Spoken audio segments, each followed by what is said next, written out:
ભરૂચ શહેરમાં ખાકી વર્દીની આડમાં નિર્દોષ નાગરિકોને શિકાર બનાવતા એક કાયદાના રક્ષક હોવાનો ખોટો દેખાવ કરી લૂંટ ચલાવતા અસામાજિક તત્વોનો અત્યંત ભયાનક ચહેરો સામે આવ્યો છે, જેમાં એક નિર્દોષ વ્યક્તિએ પોતાનો જીવ ગુમાવવો પડ્યો છે। ભરૂચના ભોલાવ વિસ્તારમાં રહેતા 43 વર્ષીય ઉર્વિશ બિપિનભાઈ મોદી ગત 20મી ફેબ્રુઆરીના રોજ પોતાની પત્ની સાથે એક્ટિવા પર જઈ રહ્યા હતા, ત્યારે રાણપુર પર 4 શખ્સોએ તેમને રસ્તા વચ્ચે આંતરીને પોતે પોલીસ હોવાનો ખોટો રોફ જમાવ્યો હતો। વાસ્તવમાં ખાનગી સીઝરો હોવા છતાં આ શખ્સોએ પોલીસની ખોટી ઓળખ આપી ઉર્વિશભાઈને તમારા વાહનમાં નંબર પ્લેટ કેમ નથી તેમ કહી ભયંકર રીતે ધમકાવવાનું શરૂ કર્યું હતું અને નાણાંની માંગણી કરી હતી, માનસિક ત્રાસ આપ્યો હતો। નકલી પોલીસની આ દાદાગીરી અને જીવલેણ ધમકીઓથી ઉર્વિશભાઈ એટલી હદે ફફડી ગયા હતા કે ચાલુ રસ્તા પર જ તેમને હૃદયરોગનો જોરદાર હુમલો આવ્યો હતો અને તેઓ પત્નીની નજર સામે જ ફસલાઈ પડ્યા હતા।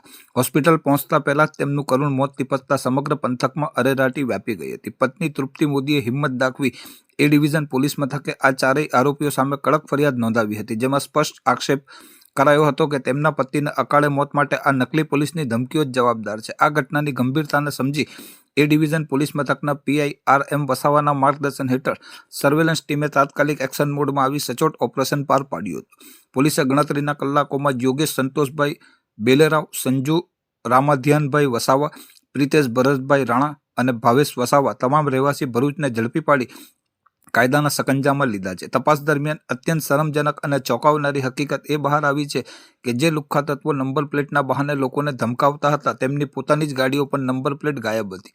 પોલીસે આરોપીઓના બંને વાહનો જપ્ત કર્યા છે અને પ્રાથમિક પૂછપરછમાં જાણવા મળ્યું છે કે આ ચારેય આરોપીઓ રીઢા ગુનાહિત ભૂતકાળ ધરાવે છે। પોલીસે હવે આ ટોળકીઓ અગાઉ કેટલા લોકોને આ રીતે લૂંટ્યા છે અને તેમની પાછળ અન્ય કયા મોટા માથાઓના હાથ છે તે દિશામાં આકરી તપાસ ચલાવી રહી છે।